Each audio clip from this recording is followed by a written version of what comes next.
ብዙ ሰዎች ኤክስፖርት ለመጀመር ያስባሉ። ነገር ግን ሁሉም በሚባል ደረጃ ትልቅ ካፒታል፣ በጣም ብዙ ሚሊዮን ብር ወይም ደግሞ ትልቅ ዌርሃውስ እንደሚያስፈልጋቸው ያስባሉ። ፍሬት ፎርዋርዲንግ፣ ከስተምስ ክሊራንስ እና ኤክስፖርት ማኔጅመንት ላይ እንደሚሰራ ሰው ዛሬ አንድ እውነት ልንገራችሁ። ይህ ሁሉ የግድ ያስፈልጋችሁ። ኤክስፖርት በትንሽ ካፒታል እንዴት እንደሚጀመር፣ ልትጀምሩ የምትችሉባቸውን ተጨባጭ ምርቶች ወይም ፕሮዳክትስ፣ ገዢ ወይም ባየር እንዴት እንደምታገኙና ገንዘብ እንዴት መስራት እንደምትችሉ አሳያችኋለሁ። እስከ መጨረሻ ከቆያችሁ ደግሞ የጀማሪ ኤክስፖርተር ስትራቴጂ በነጻ ታገኛላችሁ። ይህ ቪዲዮ ጠቃሚ ሆኖ ካገኙት ትሩፓዝ ሎጂስቲክስን ሰብስክራይብ ማድረግዎን አይርሱ። በየሳምንቱ ተግባራዊ የሆኑ የኢምፖርትና ኤክስፖርት መረጃዎችን የሚያገኙበት ቻናል ነው። የብዙዎቻችሁ ጥያቄ ከሚሆነው እንጀምር። እንዴት ነው ኤክስፖርት ትልቅ ወይም ብዙ ካፒታል የሚያስፈልገው? በመጀመሪያ ማወቅ ያለባችሁ ነገር ኤክስፖርት ሰርቪስ ፕላስ ኮኦርዲኔሽን ነው። ትልልቅ ኮንቴነሮችን መላክ ወይ ደግሞ በጣም ብዙ እቃዎችን መግዛትና ወደ ውጭ መላክ ብቻ አይደለም። ብዙ ጀማሪ ኤክስፖርተሮች በእነዚህ መንገዶች ነው ኤክስፖርት የጀመሩት። በፓርሻል ሺፕመንት ከሌሎች ላኪዎች ጋር አንድ ላይ በመሆን ወይም በመቀናጀት፣ ክሬዲት ኤክስፖርት ገዢው ቀድሞ የሚከፍልበትን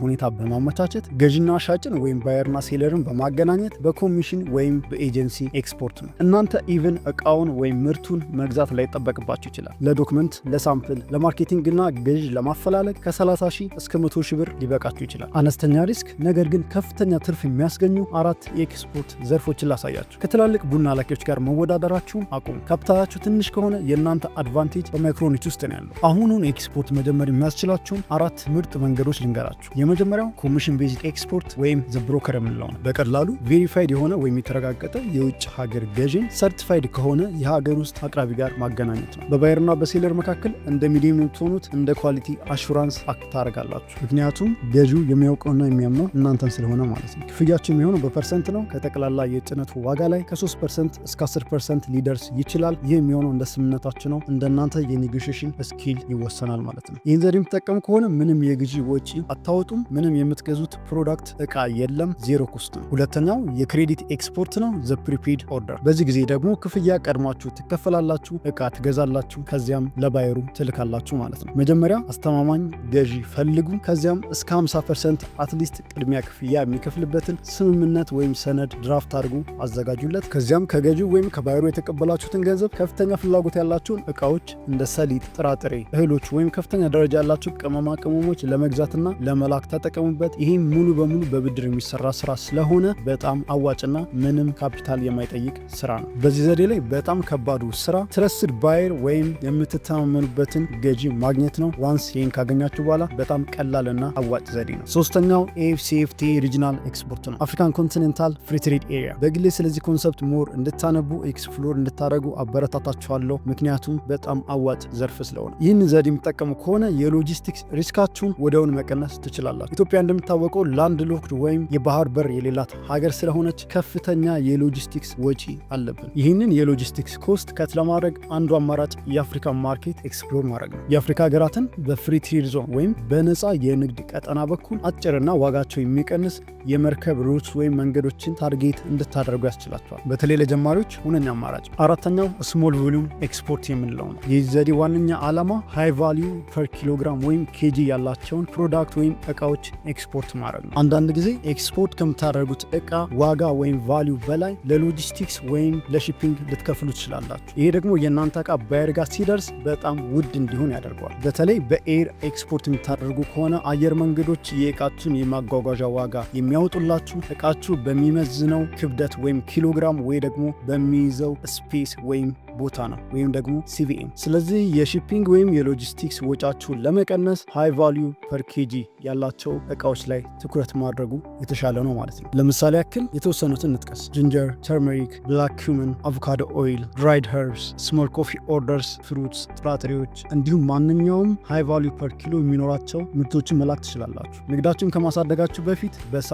መጀመራችሁ እንዳትረሱ። ኤክስፖርት በቀላሉ ለመጀመር የሚያስችሏችሁ 7 ስቴፖችን ላሳያችሁ። ከእነዚህ ውስጥ የተወሰኑትን በዚህ ሳምንት ፕላን ማድረግ ትችላላችሁ። የመጀመሪያው ስቴፕ አንድ ምርት ወይም ፕሮዳክት መምረጥ ነው። እንደ ቅመማ ቅመም ወይም ጥራጥሬ ባሉ ከፍተኛ ተፈላጊነት ባላቸው ምርቶች ላይ አተኩሩ። ምርት ወይም ፕሮዳክት ከመምረጣችሁ በፊት ሪሰርች መስራታችሁን እንዳትረሱ። ምክንያቱም ይህ የመረጣችሁት ፕሮዳክት በዓለም አቀፍ ገበያ ላይ ተፈላጊነት ሊኖረው የግድ ያስፈልጋል። ሁለተኛው ላይሰንሲንግ ነው ወይም ፈቃድ ማውጣት ነው። ከቢዝነስ ሬጅስትሬሽን ጀምሮ ቢዝነስ ላይሰንስ፣ ከዛም እስከ ኤክስፖርት ላይሰንስ ድረስ ከትሬድ ሚኒስቴር ማውጣት ይጠበቅባቸዋል። ነገር ግን በፓርትነርሺፕ የመስራት እድሉ ካላችሁ ከነባር ኤክስፖርተሮች ጋር መስራት ትችላላችሁ። ሶስተኛው ደግሞ ሰፕላየርስ ወይም አቅራቢዎችን መፈለግ ነው። የህብረት ስራ ማህበራት፣ ፋርመርስ ዩኒየን፣ ጅምላ አካፋዮች እንዲሁም ሌሎች የእናንተን ፕሮዳክት ወይም ምርት ልታገኙ የምትችሉባቸውን አቅራቢዎች ማናገር ይጠበቅባቸዋል። ከመረጣችሁት ሰፕላየር ወይም አቅራቢ ጋር ስትስማሙ ዝቅተኛ ዋጋ ላይ ብቻ ሳይሆን ጥራት ላይ ትኩረት ማድረግ ይጠበቅባቸዋል። አራተኛው ስቴፕ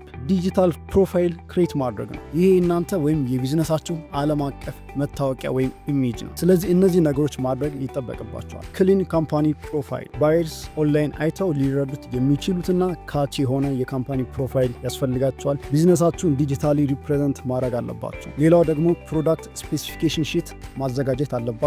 ፕሮፌሽናል ፎቶና ቪዲዮዎችም የግድ ያስፈልጓቸዋል። ኤክስፖርት የምታደርጉትን ምርት ፎቶና ቪዲዮ ፕሮፌሽናል በሆነ መንገድ የግድ መያዝ አለባችሁ። ትልቅ ዌርሃውስ ወይም ደግሞ ቢሮ አያስፈልጋችሁም። ቆንጆ አድርጋችሁ ቢዝነሳችሁን ዲጂታሊ ፕሬዘንት ካደረጋችሁ በቂ ነው። አምስተኛው ስቴፕ ባየርስን ወይም ገዢዎችን ኮንታክት ማድረግ ነው። ገንዘብ ወይም ደግሞ ባየርስ ወደሚገኙበት መሄድ የግድ ይላቸዋል። እነዚህን ሳይቶች ቼክ አድርጉ። አሊባባ፣ ትሬድኪ፣ አፍሪማርት። ፕሮፌሽናል አውትሪች ደግሞ እንዲኖራችሁ ሊንክድኢን፣ ኤክስፖርት.ጂኦቪ ሊስቲንግ ቼክ አድርጉ። ፐርሰናል አውትሪችም ሌላው ጠቃሚ መንገድ ነው። በቀን ውስጥ እስከ 10 ባየርስ ኮንታክት ማድረግ ትችላላችሁ። ስድስተኛው ደግሞ ኔጎሽዬሽን ወይም ድርድር ነው። ተርምስ ኤንድ ኮንዲሽንስ እዚህ ጋር ነው የምናገኛቸው። እያንዳንዱን ተርም በጥንቃቄ ማየት ይኖርባቸዋል። ስለ ፔመንት ተርም፣ ስለ ኢንኮተርም እንዲሁም ሌሎች ነገሮችን በጥንቃቄ ማየት ይኖርባቸዋል። እዚህ ላይ በትንንሽ ትዕዛዞች ለመጀመር ሞክሩ፣ ምክንያቱም በትንሽ ሪስክ ትልቅ ትምህርት ማግኘት ስለምትችሉ። ሰባተኛውና የመጨረሻው እቃውን መላክ ወይም ሺፕ ማድረግ ነው። የመጨረሻ ስቴፕ ነው። እቃውን ለኤክስፖርት ካዘጋጃችሁ በኋላ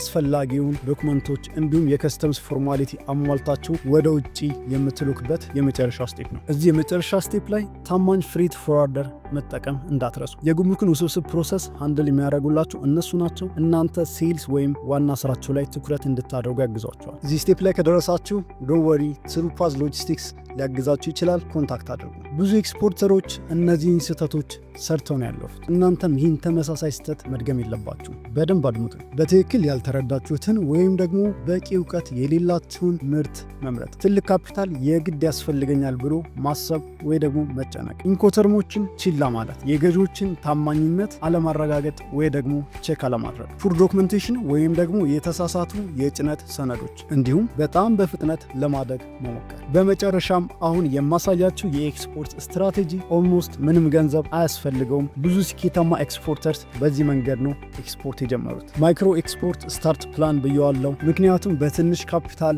ለመስራት ለሚያስቡ ሰዎች ስለሆነ ይህን ፕላን ያዘጋጁት። የመጀመሪያው ቢዝነስ ሬጅስትሬሽን ነው። የተመዘገበ ንግድ ያስፈልጋቸዋል።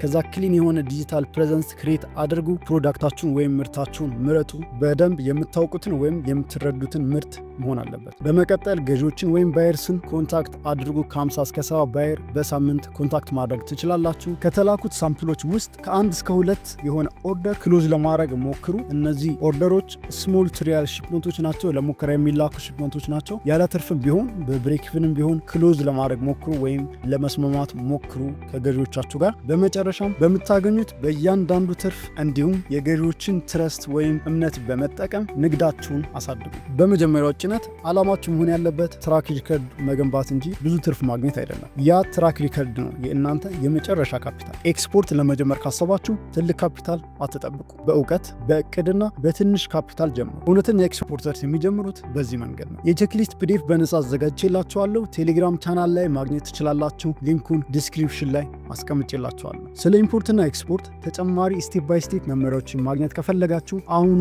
ሰብስክራይብ አድርጉ። በሚቀጥለው ቪዲዮ እንደተለመደው ሌላ ጠቃሚ መረጃ ይዤላችሁ እመጣለሁ። እስከዛው መልካም ሳምንት።